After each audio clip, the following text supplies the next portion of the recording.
بسم الله الرحمن الرحیم. به نام خداوند بخشنده مهربان.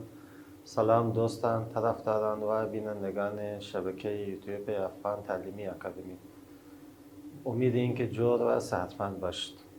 ګرانو دوستانو، نن د تیر درسونو په سلسله کې یا په جریان کې د اووم صنف د اووم صنف د دې مضمون د دریم درس شروع کوو چې عبارت دی د زبان دری.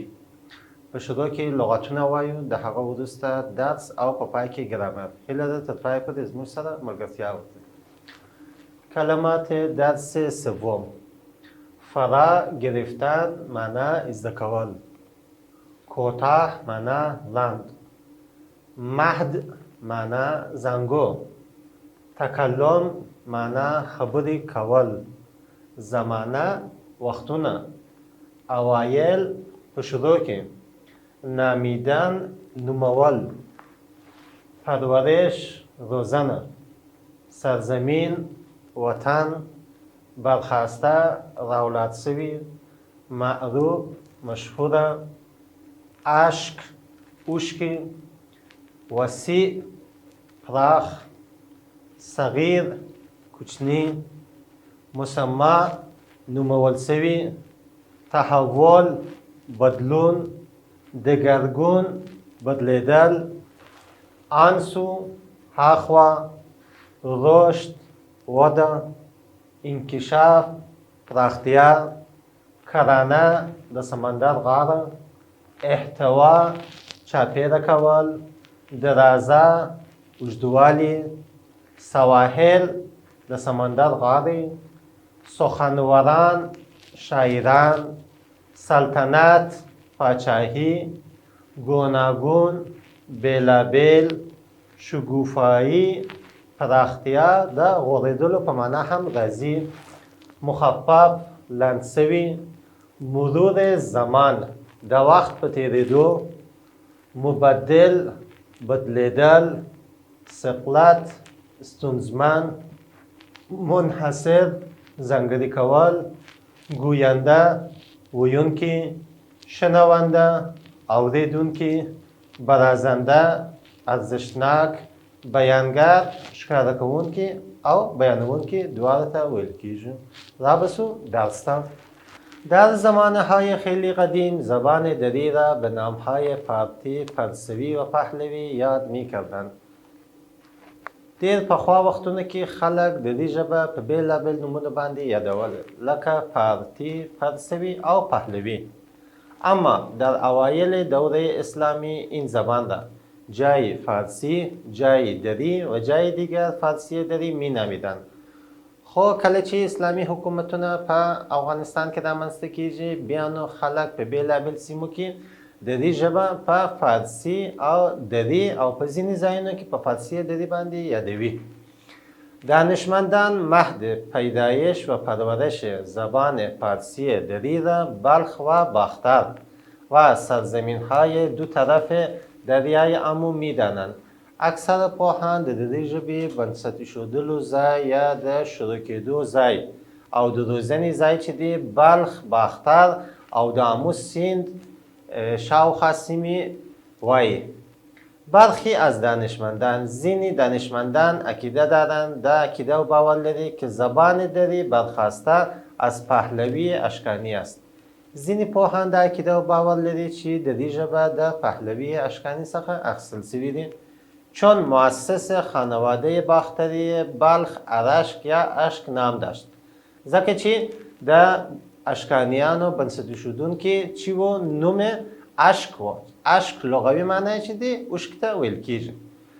پس آنها به نام اشکانیان معروف شدند. نو دوی چې دی په اشکانیانو باندې مشروطیت پیدا کوي. شاهان این سلسله مدت 600 سال در منطقه وسیع که شامل افغانستان، امروز سواحل دریای آمو، فارس، عراق و آسیای صغیر میشد، امپراتوری بزرگی را تشکیل دادند. نو د اشکانیانو پاچاهان داسې یو لوی امپراتوري تشکیل کړې وه چې په هغه کې اوسني افغانستان، د آمو سیند سیمې، فارس، عراق او کوچني اسیا شامل و. و زبانشان مدت 6 قرن زبان رسمی اداری و مسلط در قلمرو آنان بود او د دوی د قلمرو یا د دوی د واکمنۍ رسمي ژبه د 600 کالو لپاره د 6 پیړیو لپاره رسمي او اداري ژبه دری و و حیثیت زبان رسمی و درباری را داشت. د دوی لپاره درباری او رسمی ژبه چی و؟ همدغه دری و. بنابراین به زبان پهلوی اشکانی مسما شد. نو پر دې اساس په پهلوی اشکانی ونومول شو. بالاخره با از بین رفتن این سلسله و تحول زبانشان به نام پارسوی دری یا پارتی دری و سرانجام به پارسی دری معروف کردید. کله چې د اشکانیانو حکومت پس له 600 کاله له منځه ځي بیا نو د دوی په ژبه کې هم تغییرات رامنځته کیږي. یعنی فارسی اصلا شکل تغییر یافته و دگرگون شده پارسوی یا پارتی است. اصلا داسې ویلی شو د فارسی لغت یا فارسی ژبه چې دی همدغه پارسوی یا پارتی ژبه ده چې په هغه کې بدلون راغلی دی. شمار دیگری از دانشمندان زبان فارسی دری را از ریشه زبان تخاری می‌دانند. ځینې نور ژبپوهان چې دی بیا نو وایي چې فارسی دری چې دی هغه د تخاری ژبې څخه اخیستل شوی دی. واقعیت آن است که مردم فرارود معنی د ماوراءالنهر سیمې خلک تخارستان د افغانستان شمالی ولایتونه منځنی آسیا و شمال افغانستان و سرزمین‌های آن سوی دریای آمو در سده‌های اول و دوم هجری به این زبان سخن می‌گفتند. خو واقعیت داسې دی چې اکثر پوهان وایي په اول و دوهم پیړیو کې کوم خلک چې په ماوراءالنهر په منځني اسیا کې تخارستان په سیمه د افغانستان په شمال ولایتونو کې اوسېدله او د آمو سیند په شاوخوا سیمو کې خلک په همدغه ژبه باندې خبرې کولې. با تأسیس دولت صفوی در قرن سوم هجری زبان فارسی دری رسما توسط یعقوب لیث صفار مؤسس دولت صفوی به جای زبان عربی زبان رسمی قرار داده شد.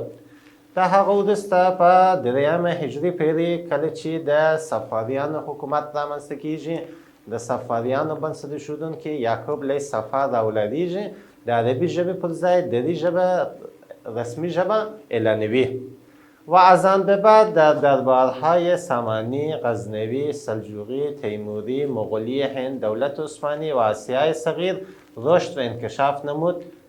د هغو د صفویانو وروسته بیا نو د سامانیانو، غزنویانو، سلجوقیانو، تیموریانو د هند په مغولي حکومتونو کې او په عثماني حکومت او د هغو وروسته په کوچني اسیا په بیلابیل سیمو کې د دې ژبه انکشاف یا پراختیا پیدا کوي و تا امروز حیثیت زبان رسمی و درباری را دارد او تا نن ورځو پورې د رسمي ژبې په توګه ویل کیږي که مدت درازی در حدود بیشتر از 1500 سال احتوا می کند چې تقریبا 1500 کال په اوږدو کې دغه ژبه چې دی ویل کیږي.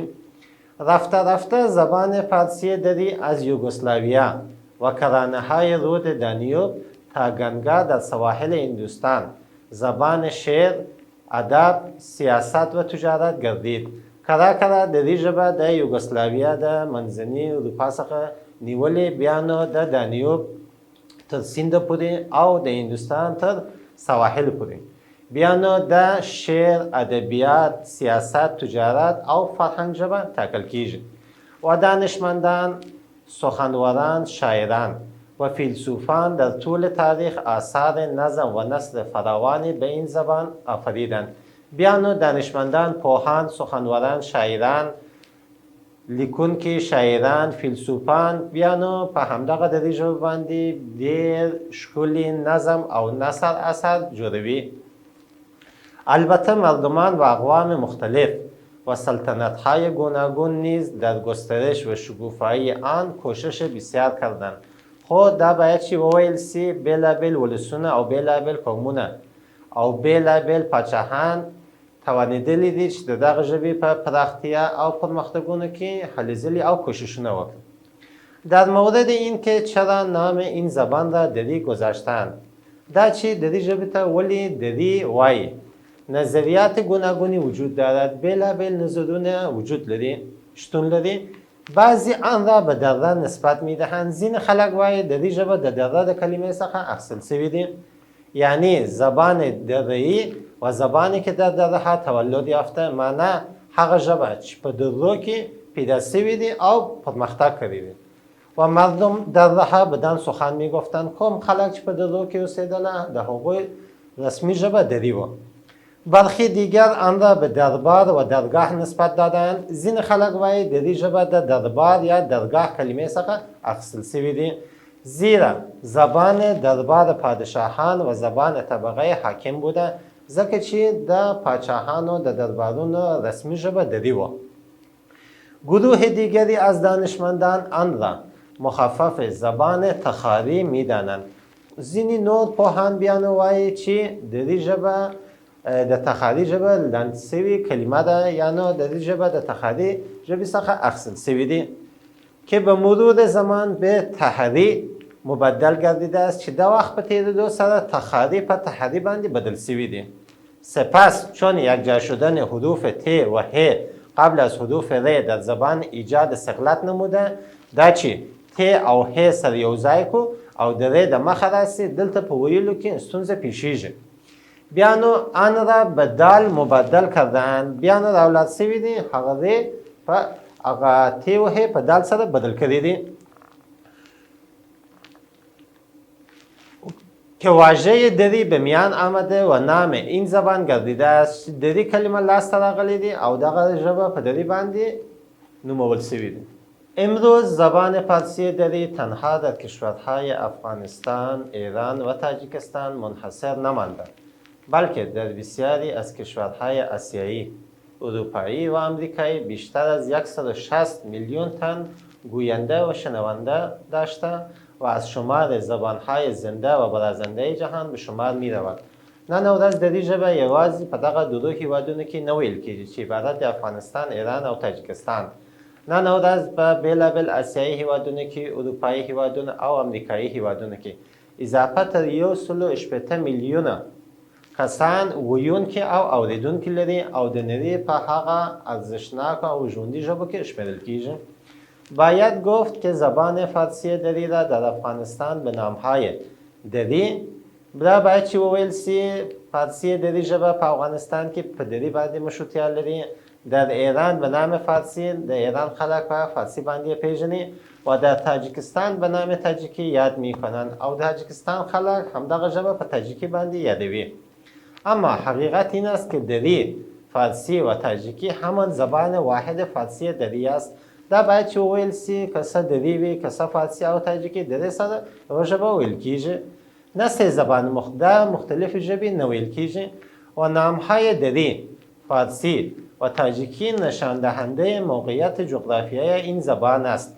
دا چې په دري، فارسي او تاجیکي باندې بېلابېل نومونه باندې پیژندل شوي دي، دا د دغه ژبې موقعیتونه بیانوي، نه بیانگر اختلاف ریشه‌ای آن. دا دغه ژبې په ریشه کې کوم اختلاف نه بیانوي. دا وروسته رابسو هغه توضیحات ته او توضیحات وروسته دستور زبان یا ګرامر ته. بیا وایو د دې ژبه چې دی د دربار څخه اخیستل شوي دي، دا دره او ځینې خلک وایي د دې ژبه چې دی د تخاري ژبې څخه اخیستل شوي دي، چې تخاري د وخت په تېرېدو سره په تحري او پای کې دري باندې بدل شوي دي او د دې چې دی په دوه هیوادونو کې په رسمي ډول ویل کېږي. تاجیکي په تاجیکستان کې، فارسي په ایران کې او دري په افغانستان کې. توضیحات وروسته رابسو دستور زبان ته. دستور زبان نن کلمه های نامستقل یا ناخپلواک کلمه وایو. کلمه های نامستقل واژه هایی را میگویند که معنای لغوی ندارند. ناخپلواک کلمه یا نامستقل کلمه هغه کلمې ته ویل کېږي چې په یوازې سر معنا نه ورکوي یا نه وړاندې کوي، اما وظیفه ګرامري دارند، خو په ګرامر کې یا په دستور زبان کې خپل وظیفه ترسره کوي. دلته ناخپلواک کلمې په دوو برخو ویشل شوي دي چې نشانه های ساختماني ورته ویل کېږي او دوهم مثالونو ته. احمد را دیدم. په دې کې را چې دی په دغه جمله کې نا خپلواک کلمه ویل کیږي. احمد را دیدم، احمد می ولید. مسعود به مکتب می رود. دلته په دغه جمله کې با چې ده په مستقل یا نه خپلواک کلمو کې راځي. مسعود به مکتب می رود، مسعود مکتب ته ځي. او یا هم کریم و محمود از بازار کتاب می خرند. په دې کې بیا و او از چې دی نه خپلواک یا نه مستقل کلمه بلل کیږي. کریم او محمود د بازار څخه کتاب رانیسي. د نشانهای ساختمانی وروسته دوهم ډول چې دی وندها یا تار. عبدالله با ادب است. عبدالله یو با ادب ځوان یا هلک دی. رحمان به خوابگاه می رود. چې دلته گاه چې دی رستاری دی د خپلواک کلمه پای کې راغلی دی. داسې معنی وړاندې کوي. رحمان به خوابگاه می رود، رحمان لیلیه ته ځي. چې گاه چې دی د معنا په د ځای په معنا راغلی دی. مسعود پیسه دار است. دلته هم دار چې دی رستاری دی چې د خپلواک کلمه په پای کې راغلی دی او په معنا کې تغییر راولي. ګورئ مسعود پیسه دار است، مسعود شتمن دی. دا و د نن ورځې درس هیله ده چې تاسو ته ګټور ثابت شوي. د خدای په امان.